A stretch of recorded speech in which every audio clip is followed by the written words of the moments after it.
Now, broadcasting from deep within your stepmom's basement, it's the Plex podcast.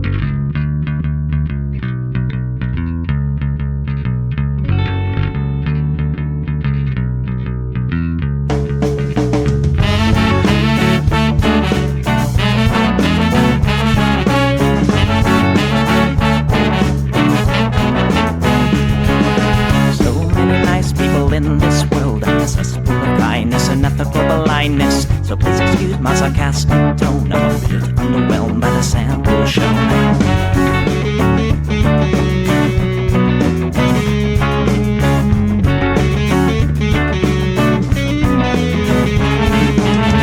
Mr. Piss-drunk fraternity guy, you got my asshole, bloodshot eyes. Get drunk and fight every night. Idolize Bradley, belittle women's rights. Homophobic, racist, and don't give a fucking hey. Do you think you can drive a bigger truck? So wear your baseball cap to the side to let everyone know that you're a nice guy. So cool, was so impressed. Lots of chicks in a barrel chest. Cause you're a real man. Punch for punch, gonna piss in your face while you're passed out drunk. I'm a nice guy, you're a nice guy. He's a nice guy, but all of you are assholes. I'm a nice guy, you're a nice guy. She's a nice guy, but all of you are assholes. Nice guys rule the planet.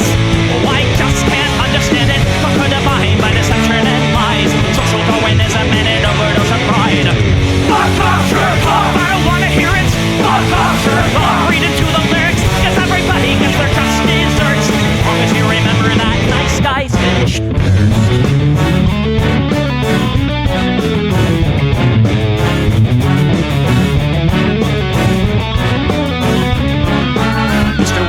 You're next on the list. Such a nice guy who speaks through his fists. Prick with a penchant for messing with heads. A broken nose for dinner and breakfast in bed. Alcoholic, paranoid, and suicidal too. But you'll probably kill her before she gets away from you. She lives in a pool of blood and cry. When all your friends say that you're a nice guy. Have a drink, this one's on me. Look, you're doing fine, losing to your disease. Comatose, I'll pack your bags. Bury you like cats, read and gag. I'm a nice guy, you're a nice guy. We're all nice guys, but all of you are assholes. He's a nice guy, she's a nice guy. Hey, Tom Bone's a nice guy. All of you are assholes. Nice guys rule the planet. The public demented. Conquer divine by deception and lies. Social Darwinism and an overdose of pride. Fuck off, jerk off. I don't wanna hear it. Fuck off, jerk off. Read into the lyrics, so let the parties will quench your thirst. As long as you remember that nice guys finish first.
Hey everybody, welcome to the Plex. We do the show live every Sunday at 7 p.m. Pacific right here on Twitch. That's twitch.tv/Echoplex Media. You can support this project in a variety of ways. People watching live on Twitch, you know how Twitch's monetization thing works. If you're listening on the podcast, you want to support this project, go to echoplexmedia.com, click the support link at the top of the website and find your favorite way to support. I don't know. Things are looking a little empty in my checking account. So any of those direct cash donation ways would be super helpful for me. Anyway, I'm producer Dave. You can find me on Grindr, and I'm just here to remind you of one thing. Everything's fine, and everything's fine, and it's great. Thanks. Everything's fine, and everything's fine, and it's great. Thanks.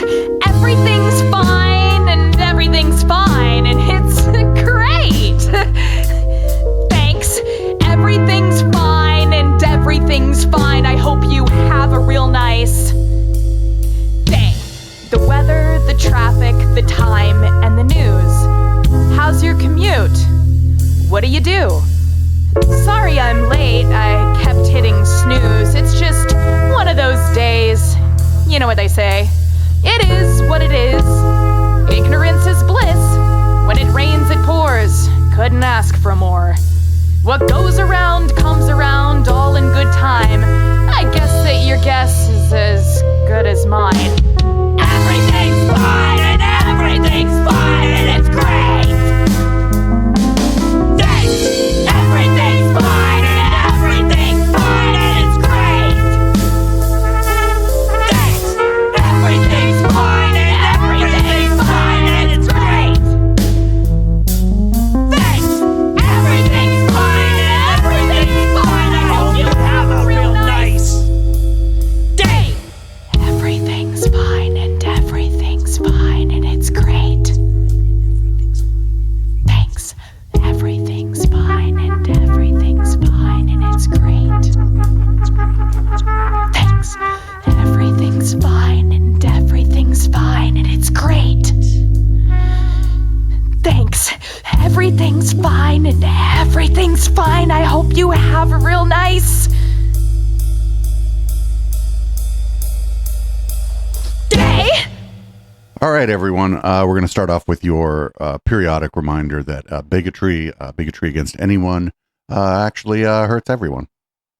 Bloodied and bruised. A young woman from Carpentersville says she was attacked at her hometown McDonald's because she's gay, telling our Sarah Maki she wants hate crime charges filed against the men who did it. I genuinely think that their plan was to kill me and that they didn't care if they ended my life that day. Talking to us from Wisconsin, where she currently lives, the injuries on Katie Grass's face only show the surface of her pain. This will affect me for the rest of my life. She's got a fractured nose, hemorrhage on her eye, and PTSD after an attack here at a Carpentersville McDonald's Tuesday, May 13th. She said she had come with her 13-year-old cousin after the younger teen's choir concert, a group of strangers harassing her as she left the restroom using gay slurs towards her. When she walked away, she says they followed. I just told my cousin to look forward, don't say anything, don't give them a reason to talk to us again. Grass acknowledges she then told the strangers she's a lesbian and flicked her wrist at them. Police say witnesses and surveillance video show 2 people attacked her.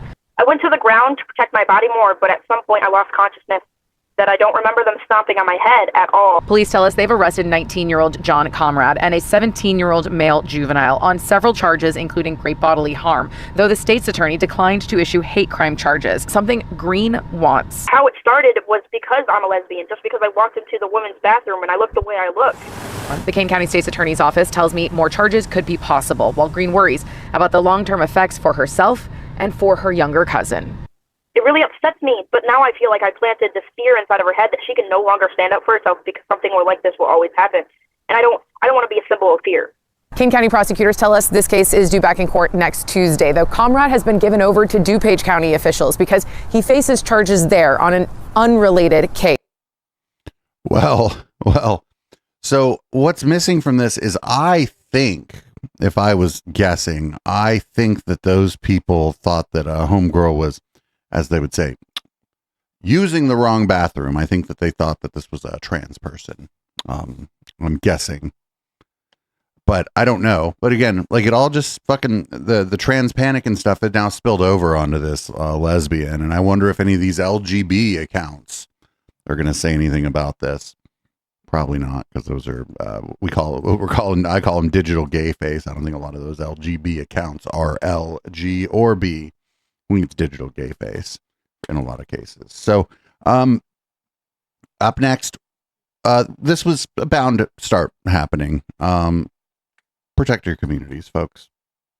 Be as brave as you humanly possibly can, because shit's going down. Shit's going down. This is out of San Diego. This is when ICE basically went into a local restaurant, and the people in the community seemed a bit upset.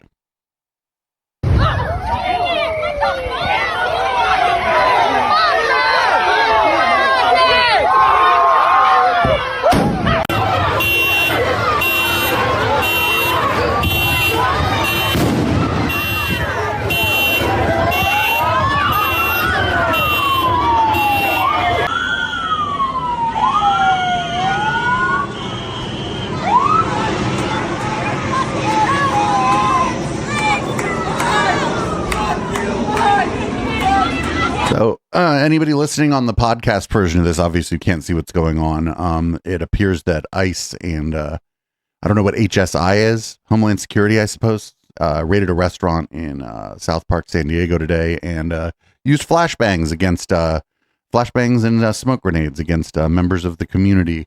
The flashbangs are obviously can cause damage. The smoke grenades, you're like, oh, it's just smoke, and it's like, well, not if that fucking thing hits you.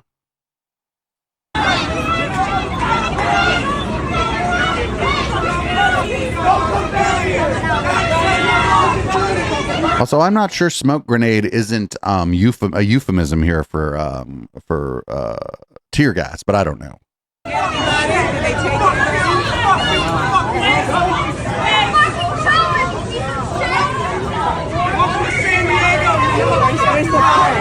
Damn, homeboy in the back's like, welcome to San Diego. Fucking good job. Love him. Fucking shout out to the people like in San Diego who are fucking not just standing by while this happens, because this ain't great. There's more. I have more video of this. It's just a different angle, different person, different camera. Same incident though. Welcome to San Diego, indeed. And I think that other cities need to be giving a similarly warm welcome.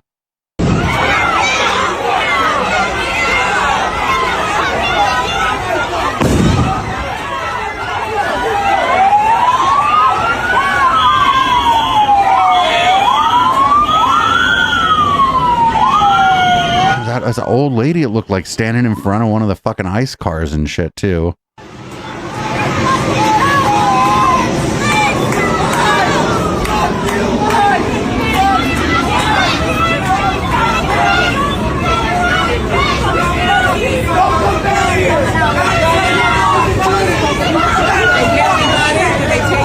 Like in the middle of the fucking afternoon, like during fucking like some of those people were just mad they couldn't go to the restaurant, I bet.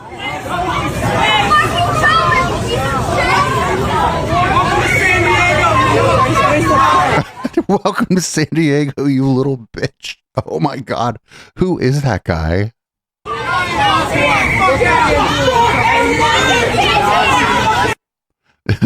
Oh man, this is not great because they were firing shit at people.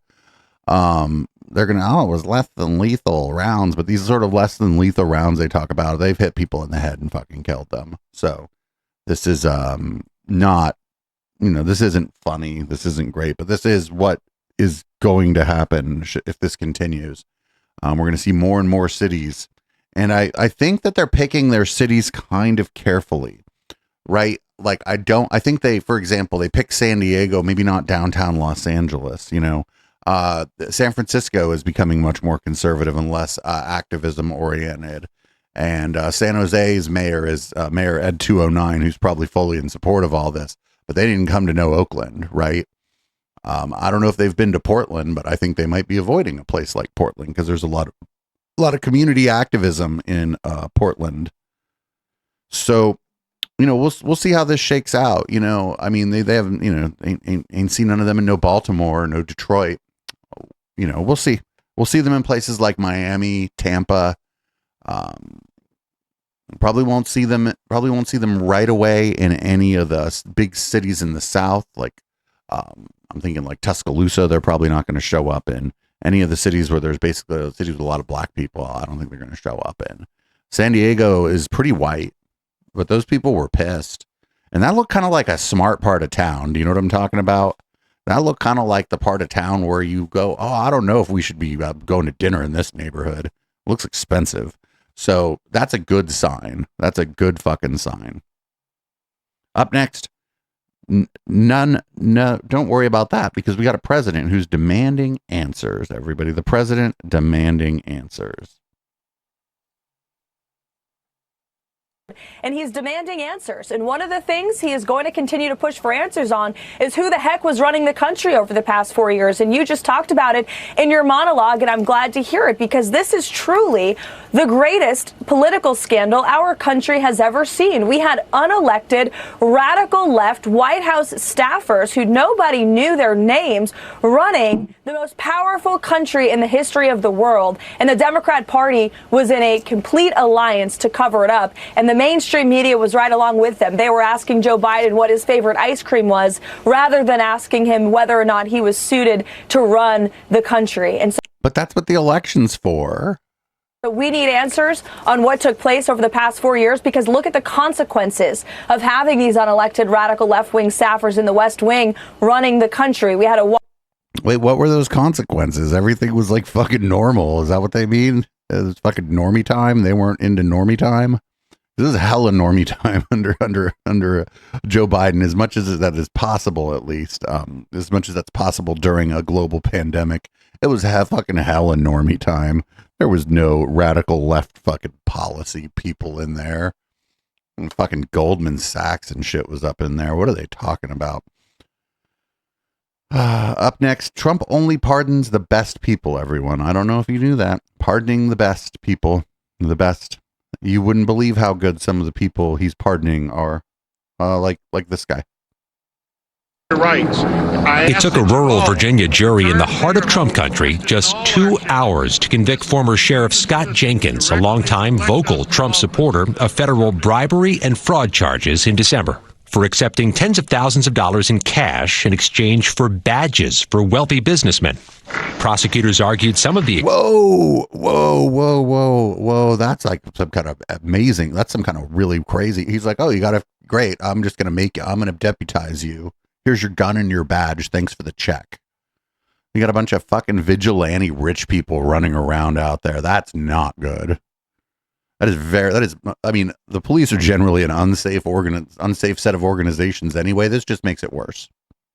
Exchanges of cash were caught on video from people who paid to be deputized for the perks, including to skip the TSA line, get earlier access to the COVID vaccine, avoid getting traffic tickets, and in one case, to help a felon get his gun rights back. The president announced the pardon on Memorial Day, 1 day before Jenkins was to begin serving a 10-year prison term, arguing the case was mishandled by a They've been dragged through hell. What's a little bribery among friends? What does this guy have on Trump? What is this guy doing for this? What is this guy doing for the Donald? Weaponized Department of Justice. Liz Oyer was fired as U.S. pardon attorney in March, she says, after a disagreement over a case. The people who are getting pardons are not going through the traditional application process. They seem to be people who have figured out how to access side channels or back channels, or how to approach the president. A CBS News review of pardon applications showed as of May 1st, none had been submitted by Jenkins. What's the danger here? The danger of granting clemency to people in this manner is that it threatens to upend ongoing prosecutions by the Department of Justice. It threatens to delegitimize the prosecutorial institutions that we have historically relied on. The White House hasn't commented on these criticisms. Meanwhile, tonight, the president's issuing more pardons, saying he's going to pardon Todd and Julie Chrisley, reality TV stars convicted of fraud and tax evasion, and whose daughter spoke at last year's Republican National Convention. John, Maurice. Okay, Scott McFarlane at the Justice Department. Thanks. So it's just like fucking reality TV show stars and fucking crooked fucking law enforcement and shit that he's just pardoning because he fucking feels like it. So check this out. So here is the guy who got pardoned. This is a video that apparently he took after finding out he was pardoned. And of course, it's a video. He's not driving, mind you, but it's a video from a moving vehicle, because of course it is. They tried to keep you. They couldn't. They tried to get you. And they couldn't. I love her. Teflon Todd. They got a filter. I put a filter on for me, but now you look a little weird. Don't be making me look stupid. Stuff you trying to hide. I'm not trying to hide my shit. No, it's been a day. I didn't sleep for like 48 hours. Y'all, it's been a hell of a day. But I'm back. The feds got fucked. my gosh, y'all. Well, clearly he's loving life. He's happy to be home. And I guess we will save this. Well, then. I mean, like, whatever. If you get a pardon, it's cause for celebration, I suppose. But I don't know. Don't worry, though. We're also going to be provided with the best audio and video transcripts, but our best audio and video, but no transcripts. So, like, this isn't great that basically the White House is no longer going to be providing transcripts, just audio and video, because like a lot of people search through transcripts to find what they're looking for.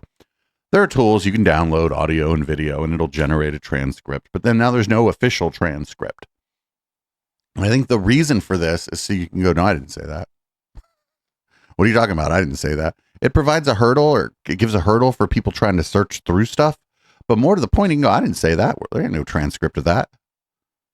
Fucking crazy ass motherfucker. I'm surprised that it wasn't, the public wasn't notified a long time ago, because to get to stage 9, that's a long time. That's Monroe from the Monroe document. I don't want to be a wise guy, but when Hitler made his speech at the Eiffel Tower, I would say that wasn't exactly ideal. Just a quick little fact check here. Cancer only goes up to stage 4. It's the Monroe Doctrine, not document. And if you were a wise guy, you'd be wise to know that Hitler never gave a speech at the Eiffel Tower. So it's not hard to see why this administration would decide there's no need for a written record of all of that, right? Well, now NBC News has learned that the White House is taking things a step further, scrubbing basically every transcript and making only video and audio of his remarks available. So if you're a journalist, of which there are many out there, looking to cross-reference with an official transcript to quote the President of the United States accurately, too bad for you, there's nothing there. The self-proclaimed most transparent administration in history wants to hide that from you. And again, not hard to see why. So, again, like, there are tools and stuff that'll get you a transcript, right, from like any audio or video. But now, like, they can basically say that's not what he said, and you can't be like, oh, it's right here in the transcript. You can say, hey, we made our own transcript, and they go, well, you fucked up your transcript, because that's not what we said. We didn't fucking say that. Don't worry, though. They're getting rid of Cobalt. The programming language Cobalt. Fucking Brian Kilmeade. God damn it if Brian Kilmeade isn't one of the dumbest motherfuckers walking this planet. I don't know how he got on TV. Should have been bigger. They hope to get it bigger. Codifying it, it's on its way. But what they do is setting up systems by digitizing Social Security, by increasing the possibility of hacking, by getting rid of Cobalt and advancing the computer languages, by being able to make. We're digitizing it. Famously, COBOL being an analog computer language. Getting rid of the Cobalt, making it more secure from hackers. Oh my fucking God. Oh, what a bunch of fucking goddamn, what a bunch of stupid motherfuckers. That system is fine. It's old, but it's fine. It is not like nobody's hacking the fucking Social Security Administration. I'm not saying no one ever has or no one ever will. It's just not it's not insecure just because it's made out of Cobalt. Don't worry, though, friends. In addition to getting rid of the Cobalt, Donald Trump is going to give us some miraculous fucking trade deals with Europe, actually. Those won't be in Cobalt. Don't worry about it. And as for the trade talks, since you mentioned them, I was just going back and forth with our United States Trade Representative, Jamieson Greer, who informed me that the Trump administration continues to be in intensive talks with India. And the president, of course, has applied very public pressure to the European Union so that they, too, can have a miraculous trade deal just like we cut with Britain and our friends in the United Kingdom. So we continue to move forward in cutting good deals that put the American people and the American worker first. No. Oh, man, this guy's so dumb. Like, all this stuff. I mean, he keeps backing off of it, which is good, I suppose, right? But this is all so dumb. Because honestly, There are a couple players out there that if they want to play some hardball on trade, they're capable of doing. And I'm not sure the European Union's one of them, but they might be, especially if they, I don't know, maybe make some kind of deal with China. China can play hardball on this shit for sure, though. They can be like, oh, you want to do, oh, all right. Well, we're turning around all the ships. Give us a call back later. Like, it's not good for them, but they can they can withstand that shit longer than America can, man. Fucking upper middle class people be like crying and shit because they can't get a new TV or some fucking shit they're used to getting right the fuck away. You better believe it. Like, people are gonna be fucking pissed off if this guy actually gets one of these countries. It's China and Mexico are the ones. People don't think a lot about Mexico, but you go to the grocery store, you see good produce at a low price, especially here in California, friend, that is from Mexico. Mexico says, oh, I don't know, we can eat all these tomatoes, we're fine. Again, the Americans will lose their will way before the Mexican farmers will. The Mexican farmers will be like, oh, we'll sell them somewhere else. Like, trust me, this is a nation full of fucking weenies, and this guy is just, he's just gonna fucking, those people are gonna get so upset so quickly if any of the bad ramifications of this shit start hitting us in any kind of meaningful way. Up next, we got apparently Trump somehow got $10 trillion from other countries or something. But friends, the entire GDP of the United States is $28 trillion. So I don't know where the fuck he got $10 trillion from, just by like talking to some other countries. I don't think that's how any of this works. Was weak. He's been through this kind of stuff before. I think he's confident on appeal. He's confident at the Supreme Court. And I think he knows he's going to win because he's got to protect the American people. He's got to protect the American workers. He's got $10 trillion coming to build factories in America. And coming from where? Where the fuck does he have $10 trillion coming from to build factories in America? Get the absolute fuck out of here. That is like, I know like governments and global trade operates at scales that our brains can't really fathom, but 10 trillion, I mean, come the fuck on. He's going to stand for the American people, and he's got lots of other authorities, but I think this one's going to work, and it's going to hold. You just have to get real judges. He told some fucking world leader, like maybe some autocrat somewhere, he's like, oh, I'm looking to get $10 trillion of factories, and the world leader's like, oh, this is going to be easy. Sir, I will give you $8 trillion worth of factories. And President Trump's like, oh, good negotiating with you. 80% of the way done. God, the stupidest motherfuckers in the world are running this country. What do you mean $10 trillion? What do you mean $10 trillion? And so somebody asked him about the taco trade thing at one of his press conferences. He was not happy with this. I feel like his staff did everything they could to keep this taco Trump thing away from him, because he does not like it when people make fun of him, especially when it's like, was it the Financial Times that called him that or something, or like Business Insider, like one of these business publications was making fun of him. I forget who it was. Wall Street analysts have coined a new term called the taco trade. They're saying Trump always chickens out on your tariff threats, and that's why markets are higher this week. What's your response to that? I kick out? Chicken out.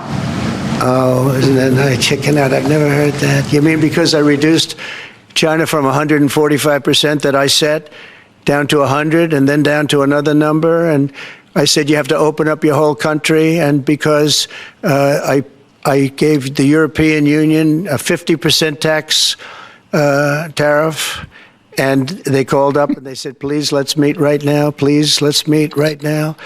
And I said, okay, I'll give you till July 9. I actually asked them, I said, what's the date? Because they weren't willing to meet. And after I did what I did, they said, we'll meet anytime you want. And we have an end date of July 9th. You call that chickening out? Because we have 14. Yes, because you haven't You haven't met with them yet. And they're going to be like, I'm telling you, I think what's happening is he's calling and talking to these people, and they're just, a lot of these people are like, nah, we're not doing that. No, we're not. We don't agree to that. No. We can't do that. Actually, no, we're not doing. I think he's getting a lot of that from people. Nah, I can't really. No. I don't think I can do that. I think that's what he's getting from people, and like then he has to be like, well, I don't know. What? What do you mean no? And they're like, no. And he's like, what do you mean no? And they're like, no. And then he just backs down because he has nothing like. I don't think he and his administration have anything planned for when people tell them to go fuck themselves. They're like, okay, we'll put all this off. $1 billion now invested, committed to investing when Biden didn't have practically anything. This country was dying. You know, we have the hottest country anywhere in the world. I went to Saudi Arabia. The king told me, he said, we have the hottest country in the world right now. 6 months ago, this country was stone cold. Yeah, but that's because these people know how to play you, right? The king of Saudi Arabia is like, hey guys, watch this. I'm gonna tell them it's like that. You know whose name is ringing out in them streets? Yours, Trump. Yours, Donald. Your name is ringing out in them streets. Your country. Everybody's afraid of your country. Everybody's like worried that your economic power is just going to take everybody over, man. Of course that's what they're saying to him. This fucking Saudis and all these fucking autocracies, like in the Middle East and shit. Fuck yeah, they're gonna fucking kiss this guy's ass. Absolutely, for fucking sure. Because that's how you get what you want from this motherfucker. Like, they're not idiots. All dead. We had a dead country. We had a country people didn't think it was going to survive, and you ask a nasty question like that. It's called negotiation. You set a number, and if you go down, if I set a number at a ridiculous high number, and I go down a little bit, they want me to hold that number, 145% tariff. Even I said, man, that really got up. You know how it got? Because of fentanyl and many other things, and you added it up. I said, where are we now? We're at 145%. I said, whoa, that's high. That's high. They were doing no business whatsoever, and they were having a lot of problems. We were very nice to China. I don't know if they're going to be nice to us, but we were very nice to China. And in many ways, I think we really helped China tremendously because, they were having great difficulty because we were basically going cold turkey with China. We were doing no business because of the tariff, because it was so high. But I knew that. But don't ever say what you said. That's a nasty question. Go ahead. Oh man, a trade war is bad, but if a trade war happens between U.S. and China, the U.S. gonna blink first because people will fucking lose their minds. And China, they'll just be able to hold out longer. That's like one of the benefits of being like essentially a dictatorship is you just fucking dictate to people how it's going to be. And then they either do it or fucking, okay, go to gulag. America doesn't work like that. People will be fucking rioting in the streets and shit. You dumb motherfucker. And there's nothing you start firing on people rioting in the streets. Now you got people rioting on every street because people even who voted for you, you start fucking telling the fucking law enforcement shoot people in their community because they're fucking demonstrating because you can't fucking shut the fuck up. And now there's nothing coming in from China. Friend, you are fucking cooked. As soon as that happens, he will be impeached and removed from office so fucking quick. You can do a lot of things in this country, but you cannot upset the money like that. He's done. If he fucks with the money in the way that he's trying to. But I don't think he's gonna. I think he's just doing it to fucking try to pretend to be brave and shit. In the end, like they're saying, he always chickens out. He always backs down. So none of this shit's gonna happen. And I think it's because, again, he just calls these other countries and he like fucking assumes that they're gonna do what he says because he thinks that they're like the dumb fucks that work for him who do whatever he says. And they're not the dumb fucks that work for him. Some of them are dumb fucks. Some of them are pretty fucking savvy operators. And they're like world leaders of other countries. And it's not in their interest to kowtow to this guy. Even if the deal isn't that bad, just more like broadly, like it's not in their interest to like set the precedent that these countries, particularly the European Union countries, are going to kowtow to the guy. And so he's just getting a lot of no, I think, when he calls people. He's getting, and I bet he got a couple of impolite no's from people. So don't worry, though. The Democratic Party's going to launch investigations, everybody, so it'll be fine. If the Democrats take over after the midterms next year, the House and or Senate, do you think they're going to push for investigations into Trump's family and the whole crypto acquisitions that he is getting? Well, Alex, I'm glad you asked. Oh, here we go. Listen, so long as we end up taking the House, which I fully anticipate that we will do, and we are going to work hard to obviously help our Senate colleagues as well, then as someone who serves on the Oversight Committee and hopes to lead the Oversight Committee, I can guarantee you that we will do what we are supposed to do as constitutionally sworn members of the House, which means that we will conduct oversight. That means that we will investigate. We will look at whether or not this president himself has violated the emoluments clause as relates he has such things as getting a $400 million plane from the Qataris. But what are you going to do? Okay, so you have a hearing and you find out that he violated the emoluments clause. What are you going to do now? Oh, we're going to do a committee and another investigation and another committee. We're going to say, well, how dare you fucking do that? Well, you act like you. I wish the Democratic Party acted like a political party sometimes that had fucking power. My God. We also will make sure that we're looking into all these business deals that they have going on. I mean, think about it this way, Alex. They were going after Hunter because he sat on a board. Think about how much money they are raking in, whether we're talking about the next golf resort that they're setting up in Qatar, or whether we're talking about them leveling Gaza, as they've talked about, and talked about how it would be great beachfront property, whether we're talking about this crypto scam, the scam that people didn't even want to walk into and show their faces. Let me tell you, there is no shortage of things for us to dig into and determine whether or not there have been not only violations of the law, but definitely violations of our Constitution as a whole. Did you make a little news here? Didn't you say you hope to lead that committee? I absolutely do. Unfortunately, we are going to lay our dear colleague, Jerry Conley, to rest here on Tuesday. And there will have to be an election to determine who is going to lead the Oversight Committee. And ultimately, I am hoping and praying that my colleagues see that I can provide what we need as a team to make sure that we can move forward and instill some confidence in the American people by knowing that they have a real fighter who will not back down, even in the face of all the threats that I will have waged at me, because Lord knows I get death threats every single day. But at the end of the day, I truly believe that God will never leave my side. And so I will fight fearlessly and ferociously for the American people. So if anybody's going to lead this well, it's going to be Jasmine Crockett, I suppose. But I don't think the fucking Democrats are going to line up behind her, because especially she's making some of the little noises about Gaza they don't like, right? They're like, oh shit, she's a terrorist. Like, fucking Democrats. God fucking damn the fucking Democratic Party. Anyway, I guess Jessica Tarlov continues to be like an okay lib over there at Fox, because she's like on the show The Five that has four of the dumbest motherfuckers in the world on the show with her generally. And so she's able to come out of this looking like a fucking Rhodes Scholar. Like every time. Check this out. There is an important distinction to be drawn between being accessible and being good, or delivering truth, or actually saying what's going on in the world. And now I'm all fuddled up in my head. But they told Bibi Netanyahu to cut it out. We don't call him Bibi. I always get that name wrong. Well, don't. He's important. Donald Trump does this thing. Not only, like today, he says, we got 5.1 trillion in the Middle East. It was 1.5 trillion like a week ago. But most importantly, he sits down for these interviews, and I think Biden should have been more accessible. Maybe we would have had a competitive primary if he had been more accessible. But he does these interviews, and then he says, I don't know, or I'm not sure.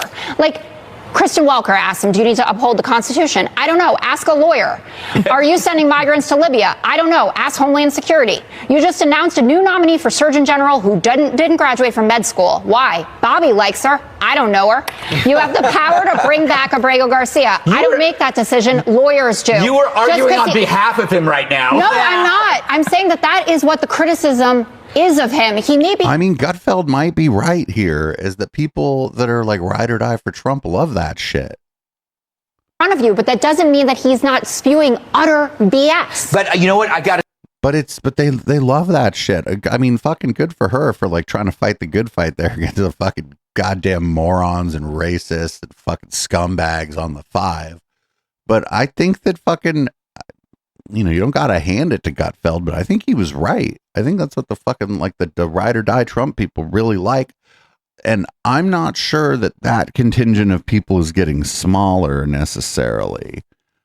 And I don't know if the contingent of people, like the normies essentially, who are, you know, don't like what he's doing, I don't know if those people are getting loud enough or mad enough yet for like any of the fucking fever to break, or for it to be in the you know, the interest of any of the more supposedly moderate Republicans in Congress to fucking try to put the brakes on any of this.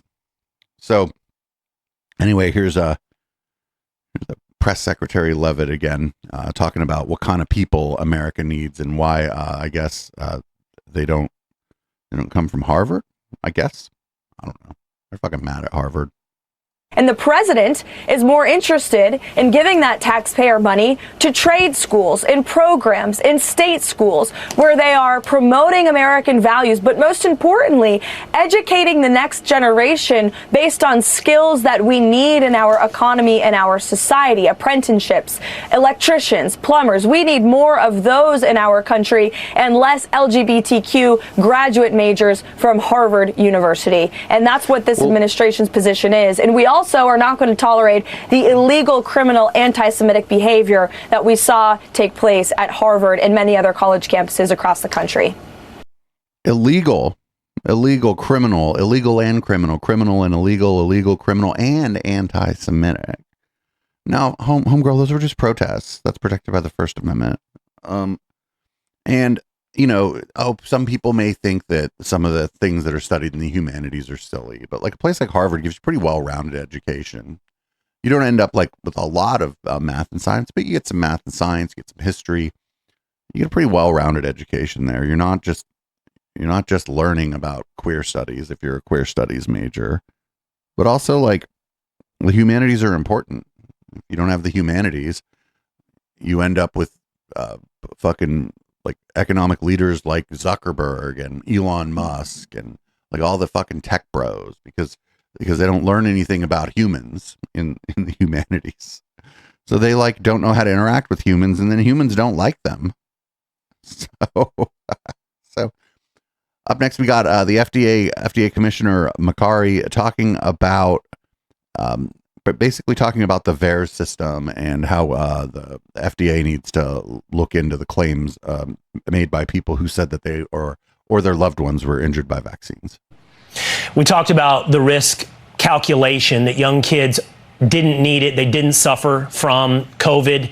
They didn't need to run the risk of the shot. Did that factor into... That's amazing because they also clearly can't spread it to anybody in maybe a vulnerable population. Decision as well, that we're not appropriately measuring the risk of vaccine injury for someone who may not be getting the benefit designed because they weren't at risk for COVID.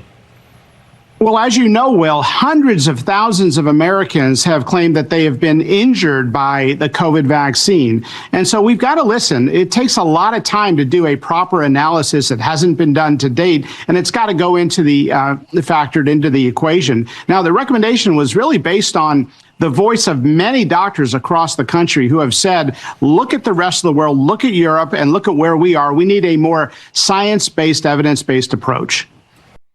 This is crazy because this science and evidence-based isn't some people are claiming that they have a vaccine injury, right? Like looking at VAERS and just assuming that every instance that someone claims is a vaccine injury must be a vaccine injury isn't really science-based. Like people have been gaming the VAERS system for a very long time. In fact, once the trolls found out the anti-vaxxers were gaming the VAERS system, the trolls didn't really have any idea what was coming, I suppose. Started also fucking with the VAERS system and saying, oh shit, it made me walk on my hands. And that all seemed funny and whatnot. But now that there's just the raw numbers, that increased the raw numbers, and it's being used for the exact purpose that the people doing the trolling, had probably never intended. It's like no matter what you're doing, there's potential unintended consequences. But it wasn't like 15 years ago or whatever, when the anti-vax movement really kicked into gear and started to become organized. People started trolling them on VAERS and whatnot. It wasn't like anybody could have predicted what was coming. So I don't know that the people doing it then were doing a bad thing.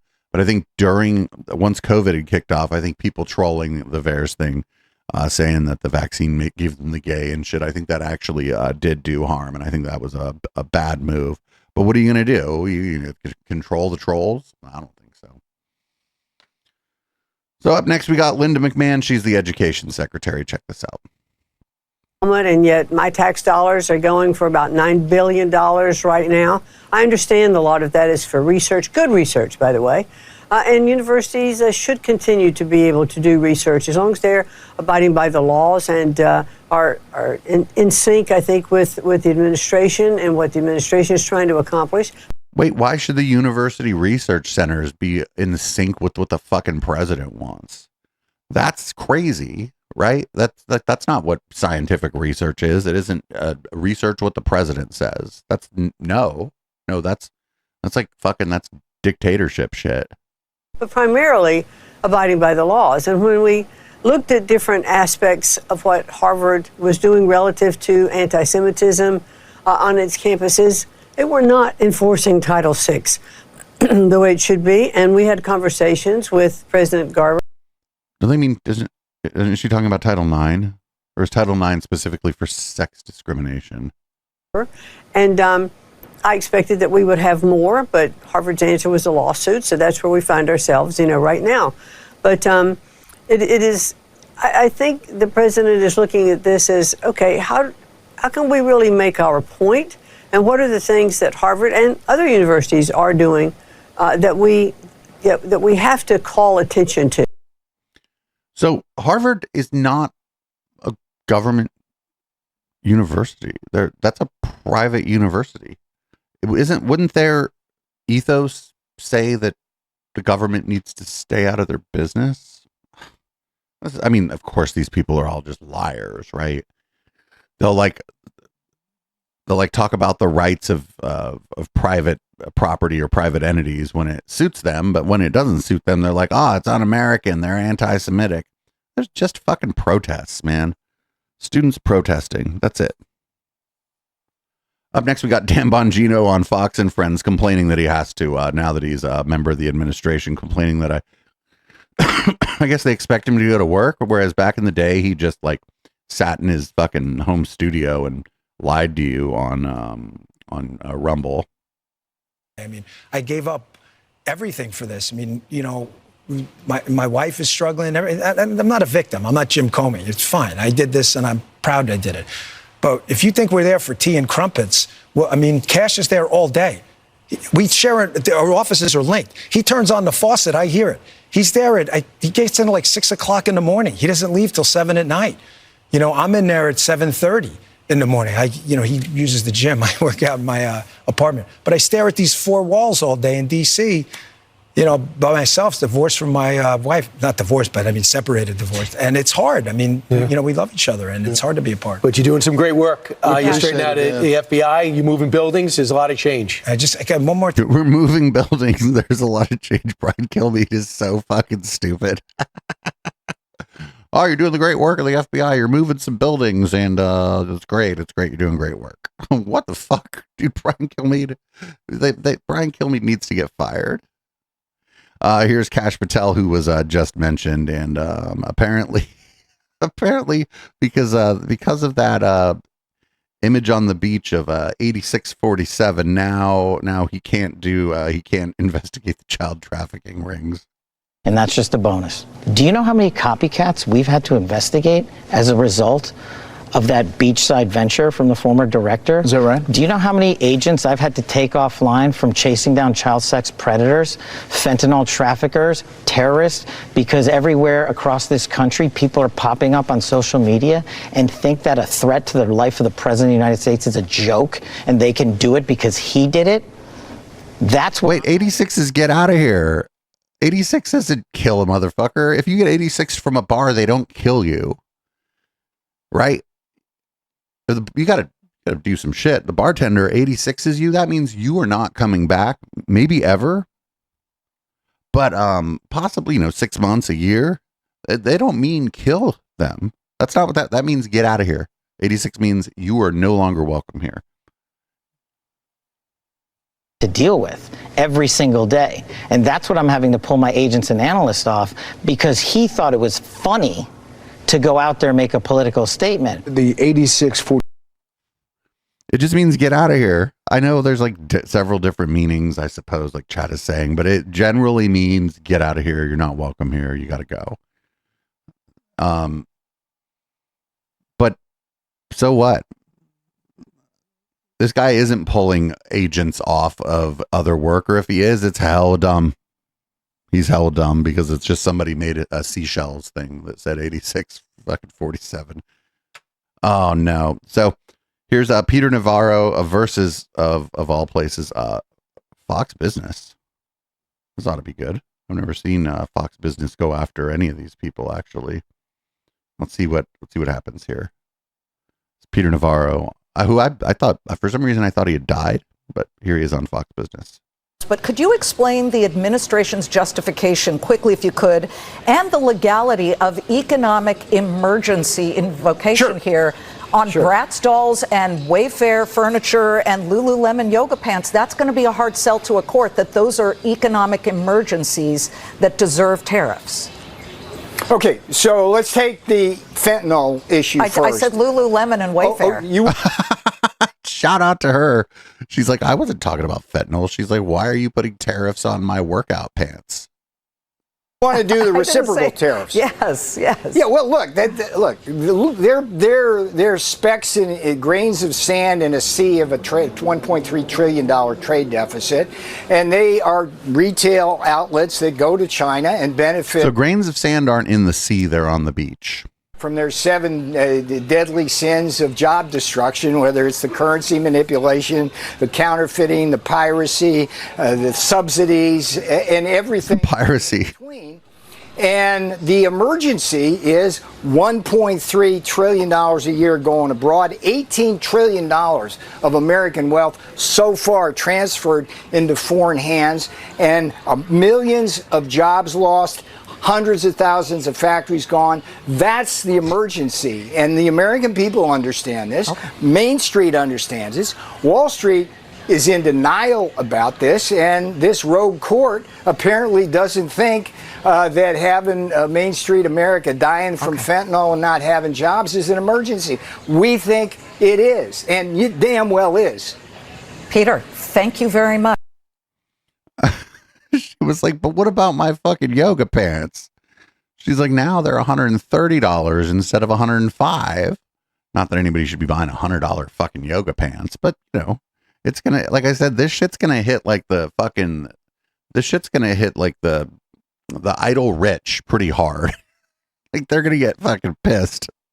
And I don't mean like hyper rich. I mean like, people who have like kind of a nice house in the hills, a little bit, maybe a little bit of family money, and have done kind of well for themselves. And now everything, all their luxury items are just going to go fucking sky high, and they're going to get pissed. And it's going to be amazing kind of watching. I don't know if it's going to be like class awareness so much. I don't know what I'm calling what I think is going to happen here in the upper middle class. Certainly isn't going to be class awareness.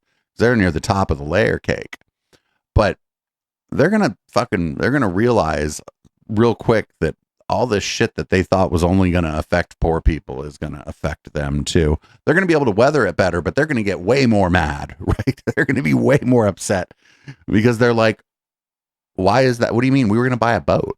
Now we can't buy a boat? Or we're going to have to struggle to buy a boat? What do you mean? Wait, the boat? There's a tariff on the boat? We were going to buy a boat. What the fuck? We're going to be hearing fucking all, and it's going to be hilarious, by the way. It's going to be so fucking funny. But also, I don't know if that group of people fucking turns, it's over. It's over for this guy. He's getting kicked out of office because those are the people who fund the campaigns of all the Republican lawmakers. and those people start saying, I ain't giving you any fucking money. I don't have any money. I couldn't even buy a boat this year. Anyway, here we go. Did you know that there was a CPAC in Poland, of all places? And here's Kristi Noem, just a minute of Kristi Noem at a CPAC in Poland. The U.S. Secretary of Homeland Security, Kristi Noem, said that Karol Nawrocki should be the next president of Poland. Speaking at the CPAC conference in Rzeszów in Poland's southeast, Noem also criticized his runoff rival and Warsaw Mayor, Rafał Trzaskowski. I just had the opportunity to meet with Karol, and listen, he needs to be the next president of Poland. Do you understand me? It matters who's in charge. I have watched over the years as socialists and people that are just like this mayor out of Warsaw, that is an absolute train wreck of a leader, have destroyed our countries because they have led by fear. They have used fear to control people, and they've used fear to promote an agenda that is not what liberty is about.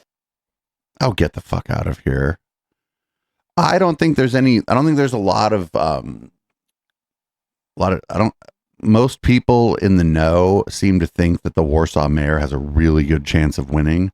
I don't know enough about it. I'm just, just parroting what I've heard other people, and maybe they don't know what they're fucking talking about either. But I think the Trump administration wants real bad for Eastern Europe, the rest of it to go the way of Hungary, and I don't think that's likely to happen. But we'll see. And it's not like there aren't ways in which the far right candidate or the far right party could totally steal a Polish election, especially with the help of the United States and Russia. I think they could do it and get away with it. But we'll see. We'll see.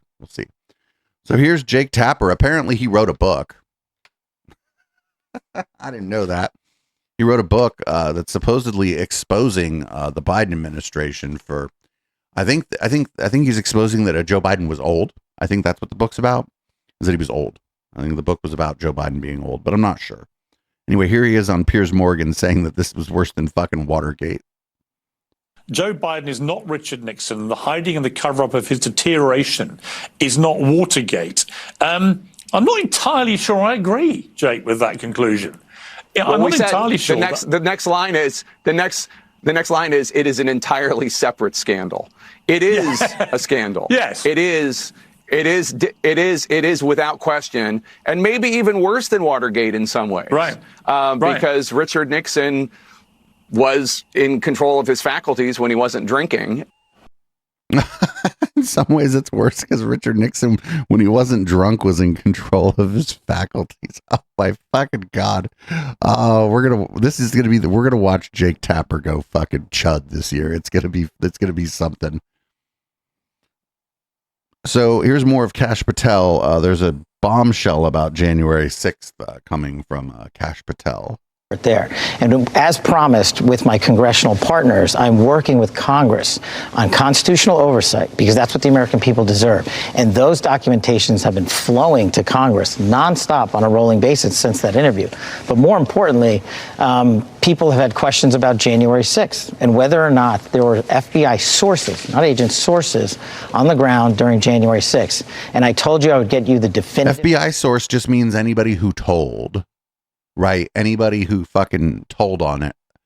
Yeah, there were probably people who ended up telling. There were probably people who had been being worked as sources by FBI agents. Maybe they didn't even hopeful. Like the idea here is that you're working a source. Maybe they don't know that you're the FBI. Right. Maybe you have a source that they're talking to and now they're a source. But the person that the FBI is directly talking to maybe knows they're talking to the FBI. But the other person doesn't know that their friend Joe over here is talking to the FBI. This is all bullshit. Answer to that, and we are in the process again of working with our partners to divulge that information, and it is coming. And I will tell you this. The answer to that question will surprise and shock people because of what past FBI leaders have said about it. Former FBI Director Chris Wray eventually admitted to Congress there were 26 FBI confidential human sources in around the Capitol January 6th, but not actual agents. Can you? Yeah, confidential human source. Again, like 26. So 20, do you say 26 snitches? There are 26 snitches there. Say that's true. Are there more than that? What you're learning from that? I can say that that is definitely a piece of the truth. Why it took a ton of time for and questioning in Congress. Because you don't want to out your sources. That's why. Because you don't run around telling people that shit. I don't love no law enforcement. Don't get me wrong, but if you want to prevent, for example, violent crime, especially organized violent crime, you need snitches, you need sources, you need confidential informants. For the director to get that point is what I'm trying to eliminate from the FBI. If Congress asks you a question, I'm trying to eliminate the FBI protecting their sources and methodologies so that they just have to fucking blurt that shit out all the time. What a dumbass. Whether or not there were sources in or around January 6th at the Capitol, you as the director of the FBI need to know that and not deflect and give a DC answer. You have to be prepared for that. And that's the answer we're giving. That's the answer Chris Wray should have given. And eventually everybody's going to know the whole picture. Yeah, because the American people deserve that. And look, no one's more frustrated than me. Remember, I was chief of staff at the Department of Defense on January 6th. We said that we were ready, and the president had previously authorized the National Guard to be there days in advance. I spent 2 years, a small fortune, grand juries, to testify to the truth. And what happens now, years later? We were right. Bowser and Pelosi rejected that offer. And instead of figuring out how to prevent security lapses like that ever again, the American public spent tens of millions of dollars and countless hours on TV listening to conspiracy theories because those in positions of leadership failed to. So there might be the reason you might not want troops under the president's control at the Capitol on this day when, like, anybody who was looking at a Facebook group could tell that maybe folks were going to storm the Capitol, is there might have been reason to believe that maybe those troops that were there would have been loyal to the president and not, like, to Congress. If that makes sense. And I don't know exactly what happened. I don't know if what this guy's telling us is true. But yeah, if you're worried that the president might try to do a coup, you don't want a lot of military, paramilitary, law enforcement or whatever who are loyal to and take orders from the president guarding the Capitol during the transition of power. It seems like that would be the wrong group of people to have there. It was just a guess, though. I'm not an expert. I don't know what happened, but I think a lot of people knew that what happened or some version of it was very likely, because if I figured it out just by going into fucking Facebook groups, I figure like maybe law enforcement, especially like the FBI or maybe Congress, might have figured it out. Though I'm not so sure maybe that Congress figured it out. They're pretty out of touch with reality because a lot of them are like too old to do their job. Here we go, everybody. There's going to be 10 commandments in the classrooms in Texas. This will be good. What is the fourth commandment? Keep the Sabbath. Part of keeping the Sabbath holy is not working on the Sabbath. That is, yeah. What day is the Jewish Sabbath? It is on Saturday. And what day is it today? It is Saturday. Here we are. The Christian Sabbath is what day? Sunday, in honor of the day that Jesus rose from the dead. And we're scheduled to give this bill a final vote on what day of the week? It's ironic, isn't it? Would you be willing to postpone your bill so that we're not breaking the 10 Commandments by working on the Jewish? Get him, young man. What a good-looking guy too. But like, what a fucking hell, yeah. Get him. This guy's great. This is fantastic. I love that you said that, because you're saying that you'd rather tell people to follow the 10 Commandments than follow it yourself? I would have rather have had this bill passed the other day when it was time. We as a legislature are about to force every teacher in the state to post the 10 Commandments in their classrooms. If they are members donated. of the Texas legislature follow the 10 Commandments? So again, this bill is about honoring our historical, educational, and judicial heritage with the displaying of the 10 Commandments. The 9th commandment is thou shalt not bear false witness. Are you aware of any legislators who have lied about anything?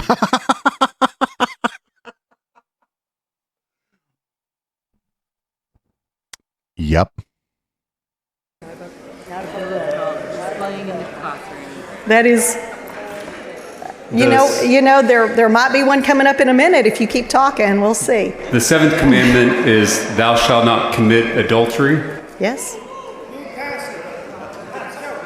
Do you think that members of the legislature should focus more on trying to follow the 10 Commandments rather than telling others to follow them? Maybe they didn't have them posted. I am, you know, it is incumbent on all of us to follow God's law.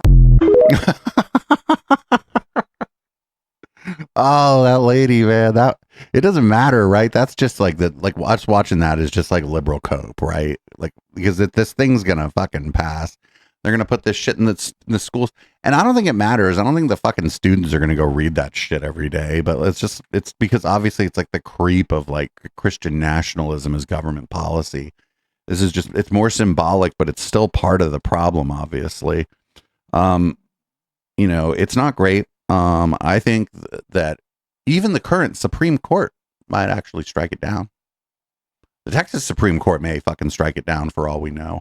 It's a clear violation of the First Amendment. Like, this is the fucking textbook. But that kind of doesn't matter, because if we've learned anything since Trump took office, is that you could just get away with not obeying what the courts say. So that's fun. All right, so we're going to put up the 10 Commandments. We're going to get rid of public transportation because, you know, it's gross. Question. Yes. And by the way, listen, if you're a liberal, Larry, they want you to take public transportation. I'm okay with public transportation. We have a whole department here for it. The problem is that it's dirty. You have criminals, it's homeless shelters, it's insane. What the fuck? Insane asylums, and it's a work ground for the criminal element of the city to prey upon the good people. So if you want people to ride a subway, make it clean, make it safe. It's very, very simple. But these liberals, I don't know, Larry, maybe you figured them out. I don't get it. They don't think through this stuff, and they come up with stupid policy. Well, they don't invite me to their dinner parties anymore in New York. I mean, so I just have to, deal with that. They never invited me, Larry. Mr. Secretary, another point. He's like, and if they're downtown and there's no parking. I don't want to get on the dirty ass subway with the pores. Like, this is like, I know New York people who live in New York City aren't voting for Donald Trump, but man, you piss off a New Yorker pretty quick, man. These people are just doing it, man. The people in New York City, they love the subway.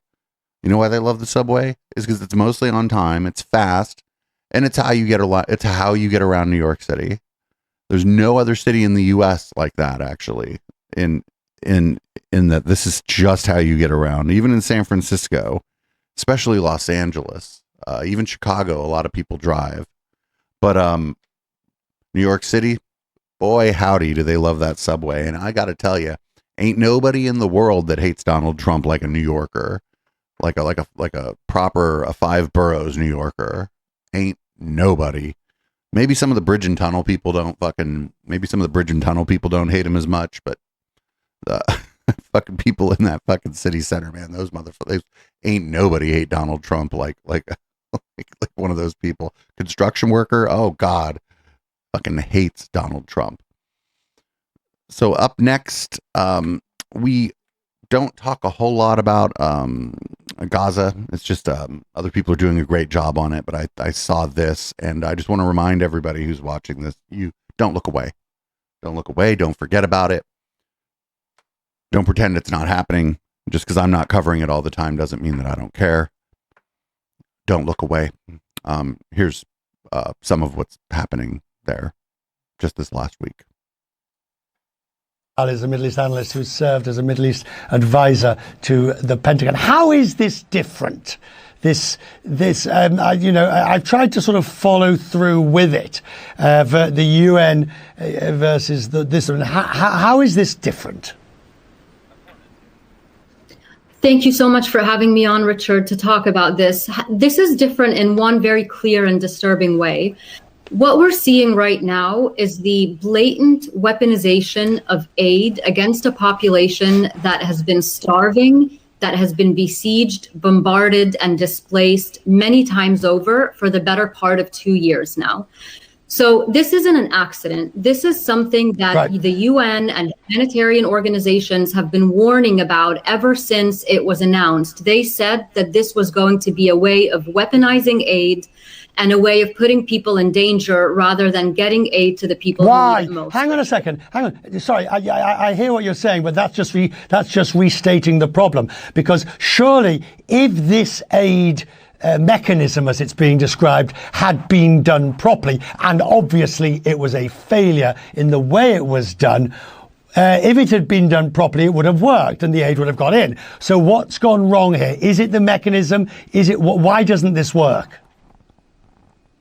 Well, it doesn't work, Richard, because the very premise upon which it was based was not to bring assistance to the people who needed it, but rather to make people leave where they were and travel to go get the assistance.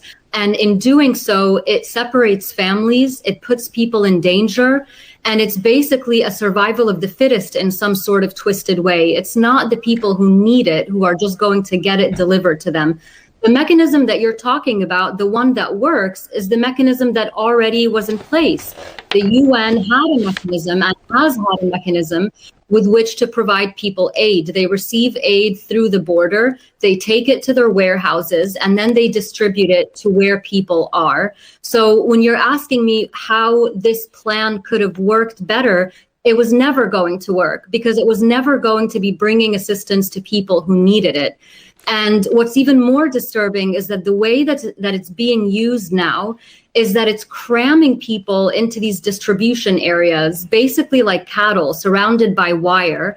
And we've been seeing videos, hearing gunshots in the background, because whenever people stray even the slightest from what the Israelis have said, this is where you have to be, they get fired upon. So why do you think the US is going along with it? I mean, that's a really good question. I wish I had the answer to that question, Richard, but I don't. I think the US, if I had to guess, probably thinks that any amount of aid is better than none, which is a completely false premise because that is just a way to abdicate responsibility. And it's not just the US, by the way, it's every other country that has influence and relations with Israel, that rather than get Israel to allow these trucks with thousands and thousands of pallets of humanitarian assistance waiting at the border, rather than opening the border and allowing that to go in and allowing the UN and humanitarian organizations to distribute it, they're now choosing to do this with private contractors and military officials and security officials rather than doing it the right way. I'm grateful that you joined us this evening and put the perspective. Thank you for taking time tonight. Thank you. Yeah, the host was like, what the fuck was going on with the host there? Like, the problem wasn't that this particular thing was carried out in the wrong way or whatever. The problem was the plan. It was like, hey, have everybody meet at one place to give out the aid. It's like, no. Like she was saying, no. The way this works, and it makes sense, right? The way that this is supposed to work is the aid gets into the country, then it gets distributed, gets put onto many trucks that go to many places so that people can get aid essentially in their neighborhood. In this case, if their neighborhood still exists or exists to any extent, right? This method is everybody come to one place, and if there isn't enough room for you and you step outside a line, the people are actually going to shoot you. So you could imagine maybe that chaos might ensue. And I think that's the point, right? Like, I think the reason the US gets behind this and the reason that other countries that are like ride or die for fucking Benjamin Netanyahu get behind this is because now you get this video and you can like portray essentially these people as savages. You can be like, look at these people. They can't even get food without it being this horrible, savage event where people get hurt and stuff. But of course, because that's the fucking thing that you set up. That's the way that you set it up. You set it up so that it was going to be like this because there was no other way that it could be based on how you set this up. And so it gets some food out there to some people, which is, I guess, better than no food out there to some people, maybe. But the way that this was set up, it's just this huge propaganda opportunity because you can just paint these people as fucking savages and violent and, you know, oh, they don't even want the help. Look at how they're behaving when we bring them the food. But like, did you see how many people were there? Did you see the wide shot? That is not going to work. That's why the other method is better because you get smaller pockets of people and there's just less, it's just less likely for it to be fucking absolute chaos because you got people there with members of their community and everybody's fucking, you know, trying to help each other out and shit. But this is like a free for all. This is like survival of the fittest to get the food because of the way they're doing it. And, you know, how would you behave if you had to travel like, I don't know, hundreds and hundreds of miles to one food distribution point, and then there were just so goddamn many people there and you and your family were starving. Like, I don't know how I'd behave. I don't know how you'd behave. But I think what a lot of people forget, Palestinians, they're just you, but in Palestine. There ain't no different than you. And the project of those who stand against us on this is to dehumanize those people so that you do not think of those people as just you, but in Palestine. You think of them as something else. And we got some from PragerU on this matter. This right here, not great. What would you say was the most challenging moment for you in Gaza? When we crossed into Gaza, my brain totally shut down and only thought about two things. Number one was to bring back the hostages, and number two was to eliminate Hamas. I stopped thinking about everything, my family, my friends, and it was like this happened automatically. We would take over houses, fight terrorism, and do what you see in movies and in video games, and it really was like that. And when you clear a house, you're supposed to, number one, get rid of the terrorists, and number two, look for weapons and intelligence. Sometimes we would find maps that showed us, different tunnels and stuff like that. But when you start clearing the room of a little girl, and you can clearly see that it belongs to a little girl because it's pink walls and there's a butterfly and you see a little backpack with little books, as a human being, you feel a bit uncomfortable. And while, we're used to finding weapons and maps and things like these Hamas headbands, which clearly show that the house that we were at belonged to a Hamas terrorist, when you enter the room of a little girl, it's kind of weird. And I start opening the drawers. Again, I see clothing of a little girl and I'm getting super uncomfortable. And I'm questioning myself, what am I doing here? Is this what I stand for? And I keep on. But it probably turns out, because this guy's on PragerU, that probably turns out the answer is yes, right? Otherwise they wouldn't be interviewing his ass on PragerU. And I move the drawer. Sorry, I keep on moving. I move the dresser. And behind the dresser, I see pictures of Hamas terrorists with hearts on them. I don't know about you, but when I was a kid, I had posters of celebrities, musicians, and all of a sudden this 7, 8. So you didn't never have pictures of warplanes or anything on your wall when you were? A lot of kids had pictures of it isn't probably as prevalent now, but especially during the Cold War, you go into a little boy's room and there'd be a picture F-14, especially right after fucking Top Gun came out and shit. How is this any different? Old girl is looking up to terrorists, and I was like, how deeply rooted is the hatred towards the Jewish people? And these terrorists, they're famous. They're sitting in Israeli. So the hatred is towards and a little kid might not be able to make this distinction because they're a little kid, but the hatred is towards Israel, the nation state of Israel. It is not towards Jewish people more broadly. Are there people in Palestine that hate all Jews? Sure. There's people in America that hate all Jews. There's people everywhere that be hating all Jews. But that's entirely different than being part of the resistance, than resisting the occupation of Gaza, the resisting the bombing of Gaza. These are not the same fucking thing. The Jewish people are not doing this to Gaza. The nation state of Israel is. And people need to, But for me to say, obviously, like, I think that, right? Because I'm fucking not crazy. But the conflation here is it's the manufacture of consent for genocide. This conflation right here, this is the manufacture of consent to fucking blow that fucking little girl's head off. That's what he's doing. This is all that is. It's fucking gross. I wish I didn't have to talk about it. But of course I have to talk about it. We all have to talk about it. It's important. But this is all this is the manufacture of consent for killing children. For conducting terror attacks and murdering Jews. And it's like, this 7-year-old has no chance of becoming a peaceful person. Wait, why? That's the moment when I was like, okay, no one here in Gaza wants peace. Wow. The children, the people, the only humanity that I saw in Gaza was from the animals. The cats, the dogs, the donkeys, the birds who would come up to us, in which we would feed, and like they were the only peaceful people there. And that changed my entire perspective. Oh my, I told you, remember we said he's going to tell us that he actually is that kind of motherfucker. Oh my fucking God. They're worse than animals. Now, mind you, fucking nothing wrong with animals, right? I mean, animals are fine. Fucking my fucking God. Like what that dude just fucking, like, again, motherfucker is out here manufacturing consent.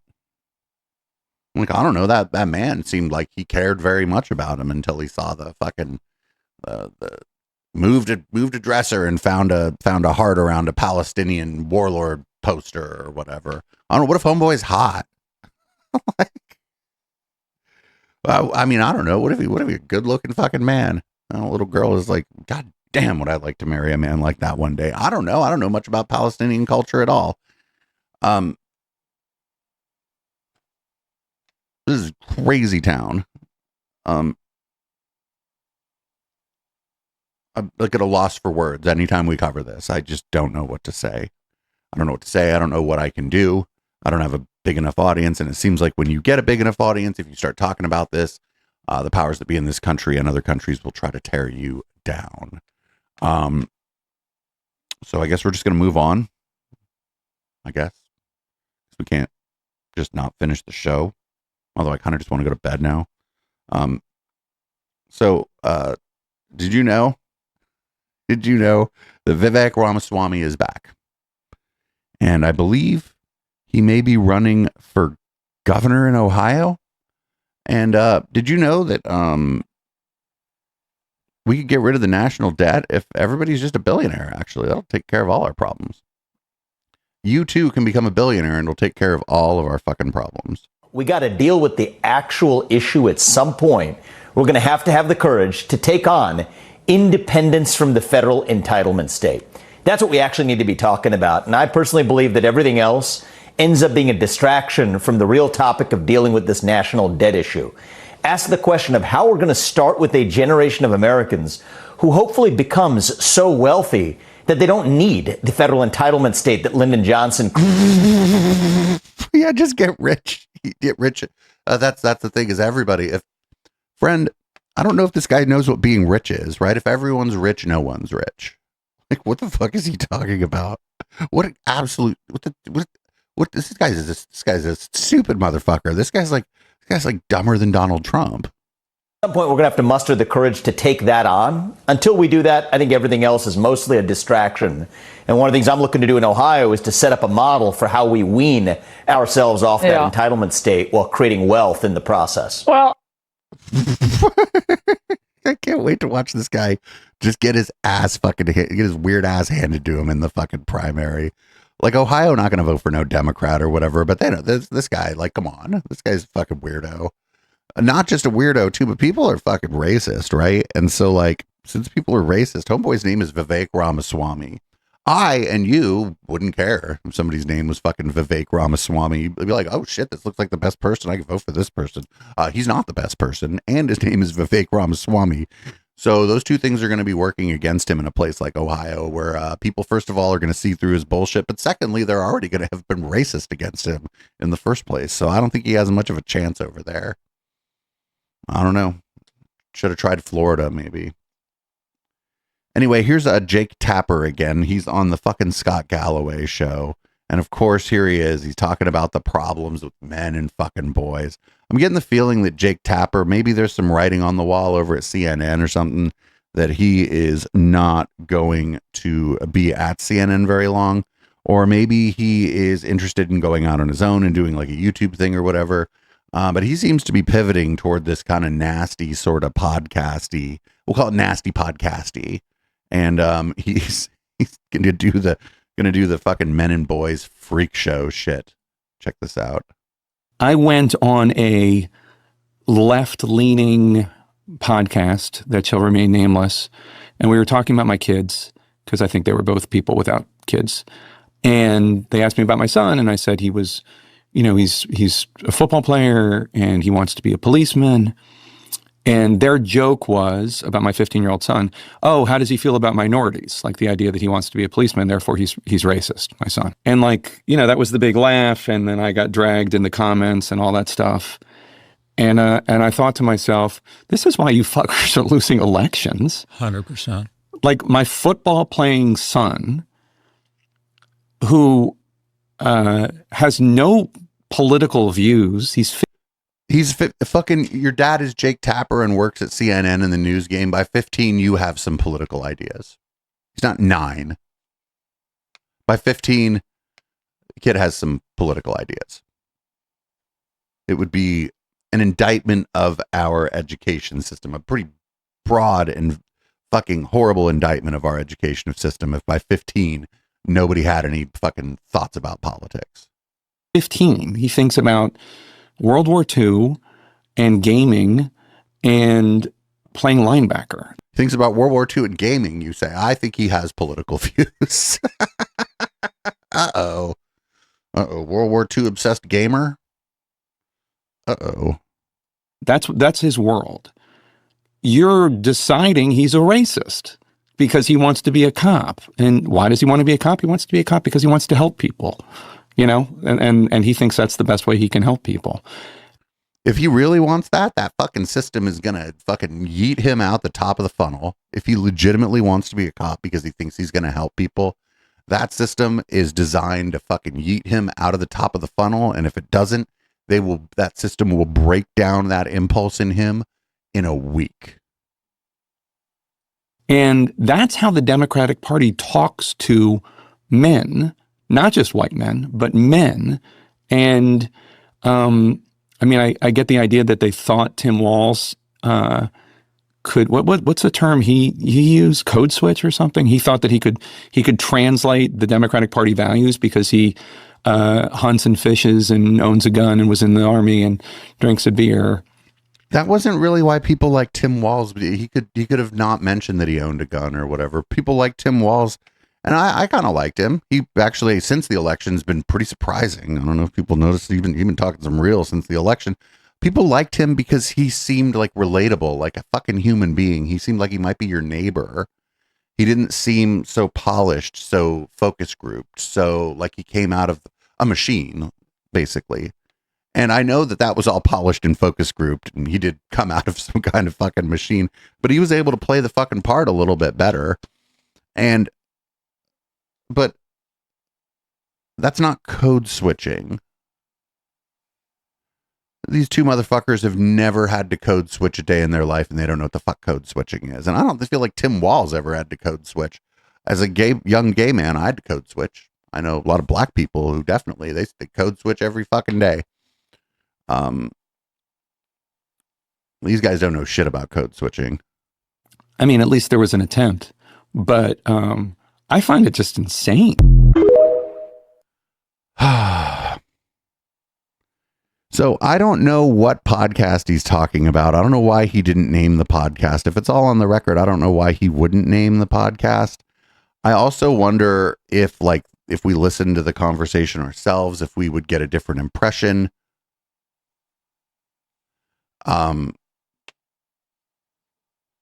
Maybe they were kidding.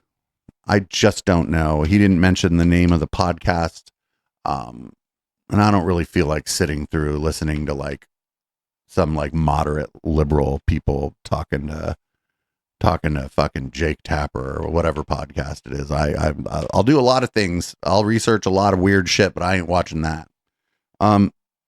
This stuff about the problems with men and boys. There's like a loneliness epidemic among younger people who are spending a lot more time online, and that is probably true. And I think it's like for my generation too, probably spending a lot more time online. I'm blessed that I throw club events and I have a lot of friends and I see people in the real world. I live in like a neighborhood where everybody says hi and people start, I start knowing people's names and shit, but not everybody has that. But the thing that's also happening with that is being kind of tacked onto this is that in city centers, specifically big cities, young women under about 25 are tending to do a little bit better economically. They're more likely to graduate university, and they make just a little bit more than their male counterparts. For the first time in history, we're seeing this. So that the pendulum has been like all the way over fucking here for a long time, and now it gets just barely past the middle, and it's the fucking Cuban Missile Crisis for boys and men now, everybody, because that pendulum swung just a little bit past the middle in a very narrow demographic and very narrow geographical locations in the United States. The fucking sky is falling for boys because fucking 24-year-old woman with a degree is going to make $1,500 more this year in New York City than her male counterpart is going to make in New York City. And that's the fucking crisis. That's not a crisis. It's just sometimes shit changes. It's fine, baby. It's fine. But then attached to all that is that weird chart shit, right? About how it's harder for men to date on these dating apps because the high status men are taking up all the women and shit.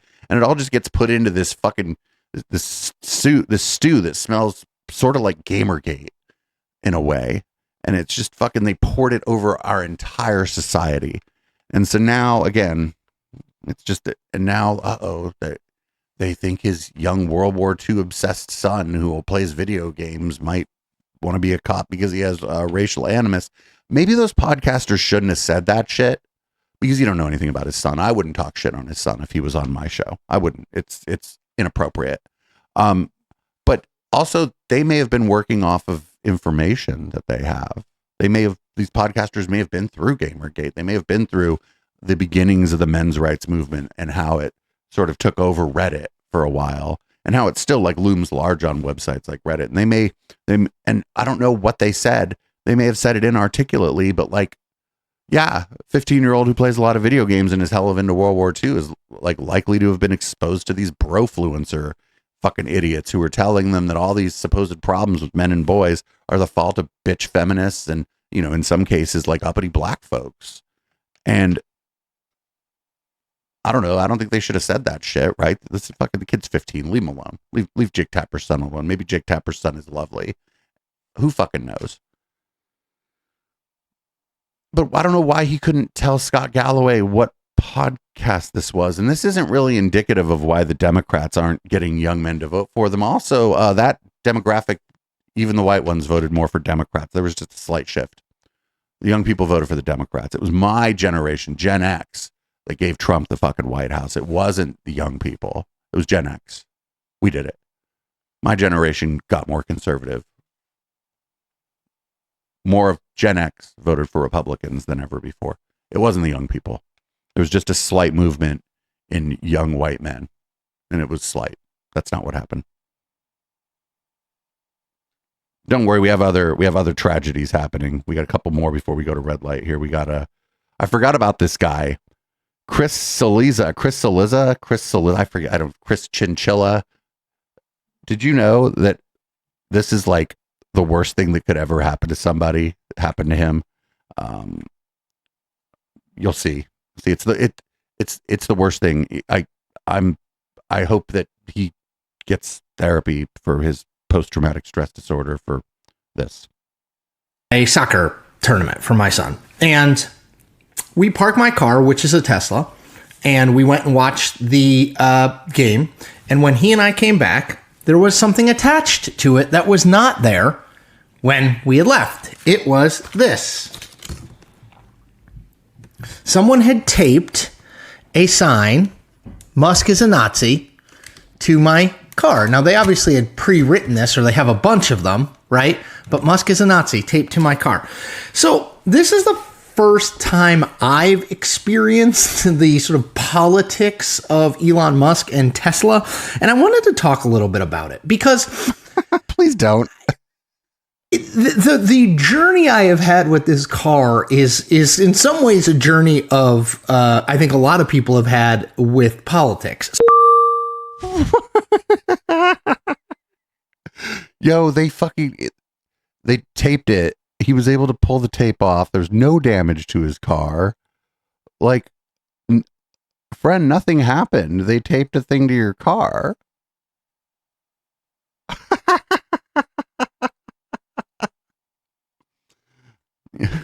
It's fucking terrorism, everybody. Terrorism. Like, the person didn't even get a sticker that you couldn't get off. They had a piece of paper with fucking packing tape that comes off of your car really easily. Should you do this to people's cars? I mean, obviously, like, it's somebody else's property, but you're not. Come on, you just pull it off. It's like when you used to leave a rave and there'd be flyers all over the fucking windshield of your car. It's like that level of annoyance. So, we got two more. This is Anderson Cooper reporting on the SpaceX rocket exploding. This is only 17 seconds.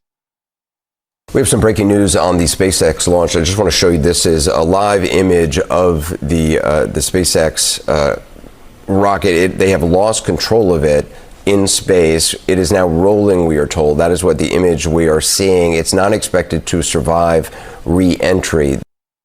So I would wager to say that losing control of a rocket is far worse than having it explode. The reason I think that is if you lose control of a rocket, it could just fucking land somewhere. Like, luckily, this one's, I believe it did burn up in the atmosphere. But if you're losing control of this thing, what if you lose control of it before it breaks through the atmosphere? Then what happens? It fucking lands in some neighborhood somewhere or whatever. Starting an international incident because it lands in somebody else's fucking country, because these things are going pretty fucking fast, right? And travel pretty far pretty quickly. So, I don't know, shit happens. I understand that, like, NASA had a lot of accidents, other, space organizations had accidents, but NASA via Congress is answerable to the people. Whereas Apartheid Clyde is the only people that SpaceX answers to. Those board could yeet him from the board. So up next, we got a little bit of, I guess, good news. I don't know. This is bad news, actually. So everybody saw this video this week, right? It was this guy went to punk rock bowling in Las Vegas with an SS shirt on. I don't know, like, should security have not let the guy in?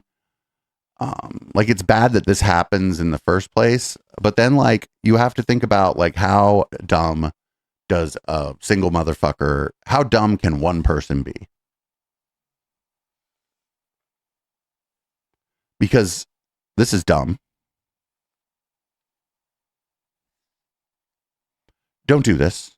Well, don't wear the fucking SS shit on your shirt, but, like, what do you think is going to happen to you at punk rock bowling if you show up in an SS shirt?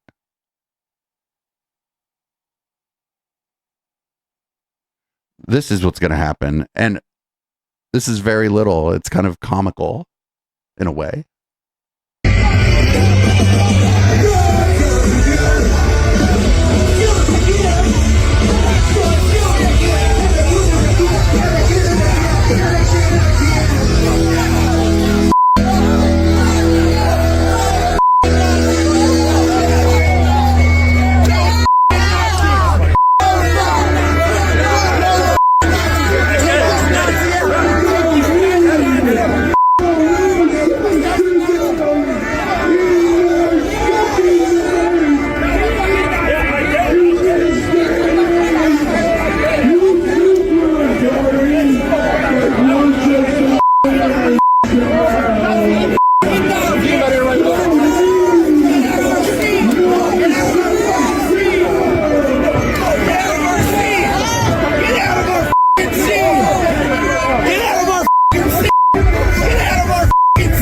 Yeah, it's the old heads. It's not the kids. I mean, there's some young people there, but yeah, the old heads are like, these are old. These are probably old sharps, dude. Look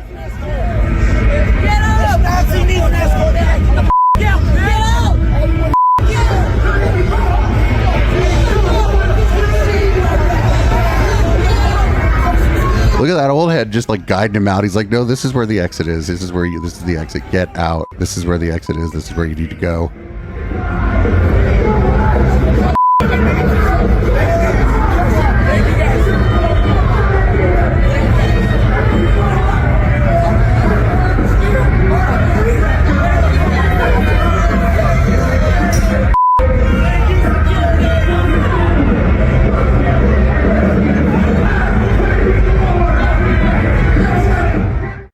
So obviously, like, people are going to be like, oh, you shouldn't hit him. And I don't know. I wouldn't hit him. Like, I'm not a violent person. And to be fair, they didn't like whoop the guy's ass. He got punched and he got pushed to the ground. You know, I don't think anyone was seriously injured. But what I will say is just look up the Nazi bar. Look up the problem of the Nazi bar, right?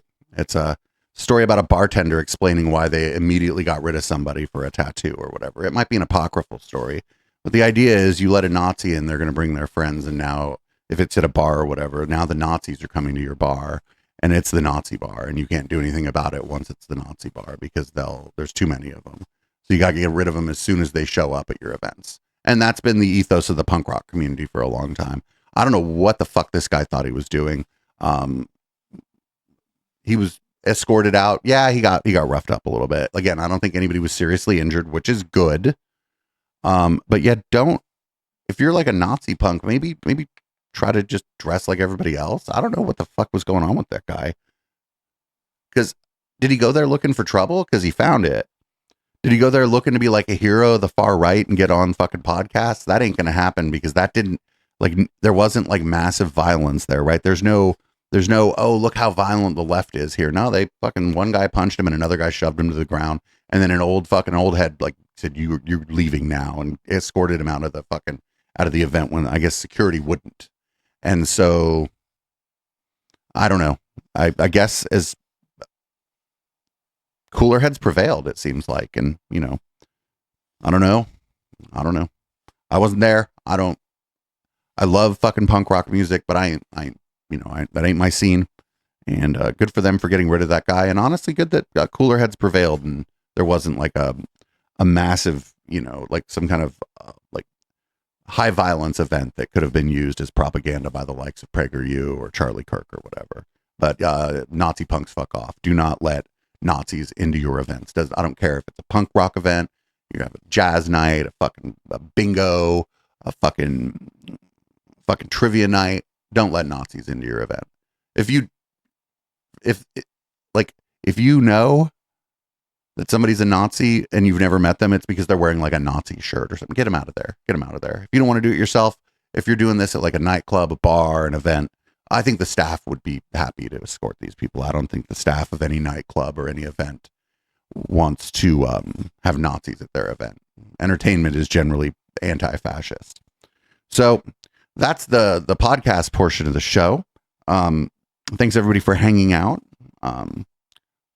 We've got some stuff for Red Light. It's a lot of Chris Key, and we got Brett Weinstein, and we're going to play that Chemtrails song we ran the other night on Conspiracy Bingo again. But before that, I want to thank everybody again for hanging out. Thank you listening. Thank you to those of you listening on the podcast. Thank you for toughing it out on this while my voice slowly starts to come back. I don't think there's any show announcements or anything. We have our shows are all back to normal this week. I'm feeling a lot better. And make sure you support this project at patreon.com/echoplex or at eplex.store. Our Pride merch is out right now, and I think the black t-shirt looks fucking amazing. So anyway, this is Boomers by Periscope. I'm going to change the colored lights, change the contents of my beverage, and we're going to go into Red Light. I'll see everybody in just a couple minutes.